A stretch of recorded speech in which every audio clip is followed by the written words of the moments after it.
بسم اللہ الرحمن الرحیم۔ ایک دن دفتر میں بیٹھا تھا کہ گارڈ کا فون آیا، سر کسی کالج کی لڑکی آئی ہوئی ہے اور کہتی ہے کہ مجھے اپنے سر سے ملا دو۔ میں نے کہا واپس بھیج دو، اس سے کہو کہ سب مصروف ہیں۔ کچھ دیر بعد میری CCTV کیمرے کی سکرین پر نظر پڑی تو وہ لڑکی گارڈ روم کے ساتھ نیچے بیٹھی تھی۔ میں نے گارڈ کو فون کیا کہ یہ گئی کیوں نہیں ہے؟ وہ بولا سر بہت شور کر رہی ہے، مل کر ہی جاؤں گی ورنہ 5 بجے تک یہیں بیٹھی رہوں گی۔ میں نے اپنی سیکرٹری کو کہا کہ اسے میرے کمرے میں لے آؤ۔ وہ لے آئے۔ کمرے میں داخل ہونے کے بعد وہ بچی نے اجازت طلب کی تو میں نے احتراماً کھڑا ہو گیا اور اسے بیٹھنے کو کہا۔ اس پر ایک نظر ڈالی تو سفید یونیفارم میں تھی اور یونیفارم پرانا ہونے کی وجہ سے پلاٹ مائل تھا، جوتوں پر مٹی تھی اور جو گھر بھی شاید آخری مراحل میں تھے۔ دیکھنے میں لگتا تھا کہ بچی کافی پیدل چل کر آئی ہے۔ چہرے کی طرف دیکھا تو ہونٹ خشک اور ماتھے پر دوپٹے کے نیچے پسینے کے نشانات۔ گرمی اور مٹی کی وجہ سے بچی نہایت خوبصورت تھی اور موسم کی تمازت سے اس کی گال سرخ ہو چکے تھے، یا شاید دفتر میں اجنبی ماحول سے ہمت کر کے آ تو گئی تھی مگر گھبراہٹ کی وجہ سے ایسا تھا۔ میں نے اٹھ کر اسے ایک گلاس پانی دیا جو اس نے شکریہ ادا کر کے پی لیا۔ جی بیٹا کیوں فساد کر رہی ہے؟ کیا بات ہوئی ہے؟ میں نے کہا پوچھا۔ بولی سر مجھے پتہ چلا کہ NGO بچوں کی تعلیم کا خرچ اٹھاتی ہے، اس لیے آئی ہوں۔ میں نے کہا ہے کہ ہر NGO یہ کام نہیں کرتی بلکہ مخصوص ادارے ایسا کام کرتے ہیں، لیکن کیوں؟ وہ بولی مجھے پڑھنا ہے، میرے بابا کے پاس پیسے نہیں ہیں، مجھے ہر حال میں اپنا BBA مکمل کرنا ہے اور MBA کرنا ہے، مجھے پیسے چاہیے، مجھ سے NGO کا پتہ دے دے جو پڑھائے اور فنڈ دے۔ ان دنوں بلوچستان ایجوکیشن انڈورمنٹ میں فنڈ کا قیام ہو چکا تھا اور اس کا سیکرٹری میرا پرانا دوست تھا، لیکن مجھے نیچے کے سٹاف کے حالات کا علم تھا، اس لیے میں اس بچی کو وہاں دھکے کھانے کے لیے نہیں بھیجنا چاہتا تھا۔ تو میں نے اس بچی سے کہا کہ تم چاہو چائے پیو گی؟ اس نے اس باب میں سر ہلایا۔ میں نے چائے منگوائی اور بسکٹ منگوائے اور بسکٹوں پر وہ ٹوٹ پڑی۔ چائے پینے کے دوران وہ کہنے لگی سر آپ مجھے سیمسٹر کی فیس دے دیں تو میں آپ کے آفس میں ملاوضہ کام کرنے کے لیے تیار ہوں۔ یہ سن کر میں مسکرانے لگا۔ وہ حلف نامے پر دستخط کرنے لگی۔ تیار تھی کہ میں نے اس سے پوچھا کہ تمہارے بابا کیا کرتے ہیں؟ وہ بولی IG آفس میں ہوتے تھے، ابھی ریٹائرمنٹ لے لی ہے، کہتے ہیں کہ میرے پاس جو تھا خرچ کر لیا، اب بیٹیوں کو پڑھانے کے لیے میرے پاس پیسے نہیں ہیں۔ میں سوچ میں پڑ گیا کہ IG آفس کا بندہ ایسے کہے یہ کوئی 2 نمبری ہوگی بچی کے، ورنہ باپ ایسا کیوں کہے گا؟ دوسرا میں نے سوچا کہ یہ بچی جذباتی ہے، شکر ہے کہ یہ میرے پاس آئی ہے، اگر کسی اور کہتے چڑھتی تو شاید آمدن کا کوئی اور ذریعہ سکھاتا اور ان کی آنکھوں کی چمک اب ختم ہو جاتی۔ میں نے بہانہ بناتے ہوئے اور اپنے صاحب سے پوچھ کر آتا ہوں تمہاری کیا مدد کر سکتے ہیں، میں ابھی تجھے بتاتا ہوں۔ کچھ دیر بعد میں کمرے میں آیا اور اس بچی سے کہا کہ صاحب کہہ رہے ہیں کہ وہ BBA کی فیس مکمل کرا دیں گے، لیکن شرط یہ ہے کہ کل آپ کے ابو آئیں اور مجھ سے ملیں اور ساتھ ہی فریش فیس سلپ بھی لائیں۔ وہ تو خوشی سے کھڑی ہو گئی۔ ٹھیک ہے سر۔ اس کی معصومیت مسکراتے ہوئے نکھر کے سامنے آ رہی تھی۔ میں نے اپنے سیکرٹری کو آواز دی کہ شاہدہ یہ بچی کل آئے گی، اس کو مجھ سے ملوا دینا، اس کا کانٹیکٹ لے لو۔ میرا پیمانہ تھا کہ اگر کل اپنے باپ کے ساتھ آتی ہے تو ٹھیک، ورنہ جو دل میں آئے کرتی پھرے۔ دوسرے دن میں 11 بجے آفس آیا تو میرے سیکرٹری نے بتایا کہ سر وہ بچی 10 بجے سے اپنے والد کے ساتھ ہمارے انتظار کر رہی ہے۔ میں نے کہا اسے بلاؤ۔ اس کا والد ایک سلجھا ہوا پنجابی اردو اسپیکنگ کا بندہ تھا۔ تعارف پر پتہ چلا کہ وہ کسی عہدے پر AG بلوچستان میں کام کر رہا تھا۔ یہ ان دنوں کی بات ہے جب کوئٹہ کے حالات خراب تھے، سکولوں میں ترانہ تک نہیں پڑھایا جا سکتا تھا کہ پاکستان دشمن سکول پر کوئی شرارت نہ کر دے، لہٰذا ان حالات میں ایک آخرت کو ترجیح دینے والے نان لوکل بندے کا گزارا بہت مشکل تھا، جس کا نتیجہ یہ نکلا کہ کئی مرتبہ وہ اور اس کا خاندان نان شبینہ کا بھی محتاج رہا۔ جلد ریٹائرمنٹ اس لیے بھی لے لی کہ بڑی بیٹی کی شادی کرنا تھی۔ بیٹے پڑھتے تھے، ایک MA کر کے ڈاکٹر کی کلینک پر مریضوں کو نمبر دیتا تھا، مطلب چپڑاسی، جبکہ دوسرا BA کرنے میں کے بعد اب کوئی چھوٹی موٹی نوکری کی کوشش کر رہا تھا۔ اس نے بچے کی طرف اشارہ کر کے کہا کہ اب مزید نہیں پڑھ سکتا تو یہ ضد کر رہی ہے کہ یہ اپنے طور پر MBA کر کے دکھائے گی۔ یونیورسٹی کی سیمسٹر کی فیس بھی پوری نہیں ہو رہی، لیکن یہ کہتی ہے کہ اسے یونیورسٹی سے پڑھوں گی۔ یونیورسٹی کی اسکالرشپ اس لیے نہیں لے سکتی تھی کہ نہ تو ٹیوشن ہے، نہ ہی ہم کتابیں خرید سکتے ہیں، نہ ہی نیٹ، اور جس کے پاس تیاری کر कर सकें। GPA कहाँ से आएगी और इसको कोई सहूलत मिले तो ही कोई काम हो। मैंने कहा, इसके कंधे पर हाथ रखा और इससे कहा कि आप इसकी तालीम से बेफिक्र हो जाएं। इस बच्ची के वालिद ने मेरा शुक्रिया अदा किया और चले गए। मैंने अपनी सेक्रेटरी के ज़िम्मे लगा दी कि इसकी फ़ीस वगैरह अदा कर देना। दरमियान में एक मरतबा सिर्फ MBA फ़ाइनेंस के दाखिले फ़ीस के लिए वो बच्ची आई, फिर 1 साल तक सिर्फ एक मैसेज आता और हम इसकी फ़ीस अदा कर देते थे। एक दिन वो बच्ची फिर आई, परेशान थी। मैंने पूछा, अब क्या हुआ? कहने लगी, सर 1.5 साल मैंने अपने बाकी खर्चे ट्यूशन पढ़ाकर पूरे कर रही हूँ। मेरे नंबर बहुत अच्छे थे, लेकिन फिर वो रोना शुरू हो गई। मेरे स्टाफ ने इसे दिलासा दिया तो वो बोली, बाबा ने तंग आकर लाहौर जाने का फ़ैसला किया है। तमाम ख़ानदान वहाँ शिफ्ट हो रहा है। वहाँ मेरा कौन होगा जो मुझे पढ़ाएगा?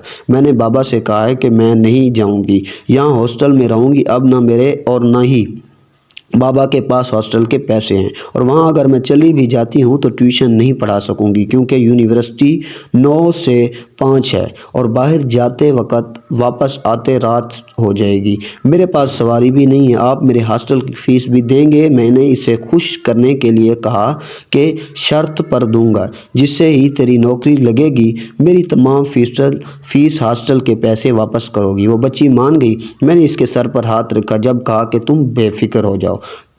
फिर चली गई, वो चली गई। शायद 2 साल बाद इसकी कॉल आई, सर आज रात टेलीविज़न पर मेरा इंटरव्यू है, ज़रूर देखिएगा। मैंने पूछा, अब क्या कर दिया? तो हंसने लगी और कहा कि मुझे गोल्ड मेडल मिला है। मुझे खुशी हुई। मैंने मुबारकबाद पेश की। इसके बाद बोली, सर बस अब चली जाऊंगी लाहौर, तमाम उम्र आपकी मशकूर रहूँगी। मेरा भी दिल भर आया। मैंने कहा, बेटियाँ तो जाने के लिए इंसान पालता है, बस जहाँ रहो खुश रहो। कुछ अर्सा कबल एक नामालूम नंबर से मुझे कॉल आई और जब उठाई तो वही बच्ची थी। बोली, सर आपको पता है मेरी मंगनी है और लड़का नेवी में है और मेरी शादी के बाद हम कराची चले जाएंगे। और मुझे बहुत खुशी हुई। दुआ दी, फ़ोन बंद कर दिया। बच्ची कश्मीरी पंजाबी फैमिली से थी, लेकिन कुदरत के खेल देखो कि बच्ची ने अपना जहेज़ और ख़ुद मेहनत करके प्राइवेट मुलाजिम करके बनाया था, और एक अच्छे सुलझे मोहब्बत करने वाले शानदार मुस्तकबिल रखने वाले बंदे ने इसे अपनी दुल्हन बनाया। दोनों हंसी खुशी गुजार रहे थे कि अभी चंद माह गुजरे थे कि कराची स्टेट क्रिमिनल्स ने मोबाइल वगैरह छीनते हुए मुज़ाहमत पर नौजवान को गोली मार दी। ये बच्ची अब बेवा हो चुकी थी। शायद इसकी उम्र 25 या 26 साल होगी। मुझे शदीद सदमा पहुंचा। खैर, मैंने ज़िंदगी के मामूलात में उलझता हो गया। इसी दौरान 15 साल का अरसा गुजर गया। फरवरी की 12 तारीख को दोपहर का खाना खाकर लेटने लगा तो व्हाट्सएप पर घंटी बजी। बरतानिया का कोड दिखा रही थी। इतने में फ़ोन बंद हुआ और मैसेज आया, अस्सलाम वालेकुम, मेरा नाम बतूल है, आप मुझे पहचानते हैं? मैं चौंक पड़ गया, क्योंकि शायद इनकी 15 सालों में जब बच्ची ने मुझे याद किया होगा। मुझे ये बात याद आ रही थी कि एक अनजानी खुशी मैंने इससे पूछा, बतूल जो क्वेटा में MBA कर रही थी? इसने कहा, जी सर मैं वही बतूल हूँ बोल रही हूँ। आपको पता है मुझे आप बहुत दिनों से याद आ रहे हैं। मैंने आपके दफ्तर का फ़ोन किया, उन्होंने बताया कि आप नौकरी छोड़ के काफ़ी अर्सा गुजर चुका है। फिर मैंने इनसे आपका कॉन्टैक्ट नंबर मांगा तो उन्होंने ढूंढ कर दिया। सर आपसे बात करके बहुत अच्छा लगा, ये सब एक सांस में बोल गई। मैंने पूछा, अब तुम क्या कर रही हो? बोली, सर इस वक्त इंग्लैंड में दुनिया के 5वीं बड़ी IT कंपनी में एक आला ओहदे पर काम कर रही हूँ। मेरी शादी भी हो चुकी है और 11 साल की मेरी बेटी भी है। सर आपको पता है, जब आपने पूछा था कि आपको पैसे कैसे वापस करूंगी, तो आपने मुझे एक बात कही थी और मैंने उससे कहा कि बेटी बोलो। वो अब बात करते हुए बहुत पुरजोश थी, बिल्कुल जैसे पहले दिन मिलकर MBA करने के लिए पुरजोश थी। शायद मैं भूल चुका था। इसने कहा कि मैंने याद नहीं, तो मैंने ये क्या कहा? बोली, सर आपने कहा था कि जब पैसे आ जाएं तो किसी और बच्चे को MBA करा देना। मैं ये सुनकर सोच में पड़ गया, मुझे जैसा अयाश इंसान ऐसे बात कैसे कर सकता है। खैर ये सोचकर खामोश रहा। इस वक्त मैं जज्बात में कह दिया। वो बोली, सर आपको पता है मैंने एक नहीं 5 नौजवानों को आला तालीम दिलवाई है, और एक नौजवान तो ऐसा भी था जिसने अपनी बहन की खातिर अपनी तालीम छोड़ दी थी। जब मुझे इस नौजवान के बारे में मालूम हुआ तो मैंने हैरत में आकर आई, क्योंकि वो एक गोल्ड मेडलिस्ट था जिसने हर क्लास में नुमायाँ पोजीशन ली थी। मैंने इसके क्लास फेलो से इसकी तालीम छोड़ने की वजह पूछी तो उन्होंने कहा कि इसकी बहन की शादी थी, लेकिन इसके बाप ने इससे पैसे नहीं थे, वो अपनी बेटी की शादी की अरेंजमेंट करे कैसे करे, और ना ही जहेज़ खरीदने के पैसे थे। मैंने इस नौजवान का पता पूछा और ख़ुद इसके पास गई और इससे कहा, ए नौजवान, तुम अपनी तालीम जारी रखो, तुम जैसे नौजवानों को हमारे मुल्क की बहुत ज़रूरत है। वो कहने लगा, मैडम मैं मजबूर था, जब बाप की परेशानी देखी तो मैंने अपनी सेमेस्टर की फ़ीस इसे दे दी, और इसके अलावा मैं होटल में काम करने लगा हूँ। मैंने सोच रखा था कि बहन के लिए कुछ रकम इकट्ठी कर लूँ और इसके बाद दोबारा अपनी तालीम जारी रखूँगा, लेकिन जितनी तनख्वाह मुझे इस होटल से मिल रही है, इस तरह तो मुझे कई साल लग जाएंगे रकम इकट्ठी करने में। मैंने इस नौजवान से कहा कि तुम अपनी बहन की मुकम्मल फ़िक्र छोड़ दो और अपनी तालीम जारी रखो, इस होटल के काम करना छोड़ दो, तुम्हारी बहन की शादी के तमाम अखराजात मैं उठाऊंगी और मेरे ज़िम्मे हैं, इसके जहेज़ का मुकम्मल सामान बंदोबस्त भी मैं करूंगी। ये सुनकर नौजवान बहुत ज़्यादा खुश हुआ और आंखों में खुशी के आंसू थे। इससे मेरी बातों का यकीन आ गया और कहने लगा, मैडम आप मेरे लिए एक फ़रिश्ता बन गई हैं, मैं आपका ये एहसान ज़िंदगी भर नहीं भूलूँगा। मैंने इससे कहा कि मैं तुझ पर कोई एहसान नहीं कर रही, मैंने तुझ पर एहसान किया था तो इसका बदला चुका रही हूँ, किसी ने मुझ पर एहसान किया था, इसका बदला चुका रही हूँ। और किसी फ़रिश्ते ने, इंसान ने आज कई साल पहले मुझ पर भी एक ऐसा एहसान किया था, मेरा ख्वाब पूरा किया था। सर कुछ दिनों बाद इस नौजवान का वालिद भी मेरे ऑफिस आया और इस बुज़ुर्ग ने मेरा शुक्रिया अदा किया और कहने लगा, अल्लाह ताला ने मुझे 2 बेटियां अता की हैं, एक बेटी जिसकी शादी करने जा रहा हूँ और दूसरी बेटी जिसने अपनी छोटी बहन की शादी में इसकी मदद की। वो मेरी आँखों के सामने बैठी है।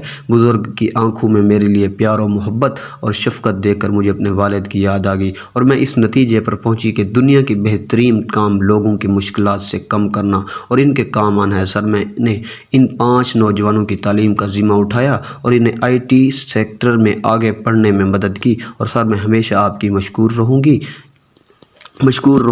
नहीं, मैं ये सुनकर मैं हैरान हुआ। मैंने इसे दुआ दी कि अल्लाह तुम्हें कामयाब करे, अगर तुम इजाज़त दो तो तुम्हारी कहानी लिख लूँ। वो थोड़ा सा खामोश हो गई और बोली, मुझे 1 माह बैरीन हेमरेज हुआ, वरना मैं ख़ुद लिख कर पूरी ज़िंदगी की बातें बताती। अब मुझे इलाज के लिए जाना पड़ता। लिख और बोल ज़्यादा सकती नहीं, इसलिए दुआ करें। मैंने कहा, तुम हमेशा मेरी दुआओं में हो, तुम्हारी कहानी ना लिखता तो अगर तुमने जो गरीब और मुस्तहक बच्चों के लिए वो ना बताया तो 1 से 5 घर रोशन किए, यानी 5 ख़ानदान। तुमने वाकई अनमोल हीरा हो। एक अनमोल हीरा ऐसी लड़की थी जिसको कभी फरामोश नहीं कर सकता। हर वक्त तुम मेरी दुआओं में रहोगी।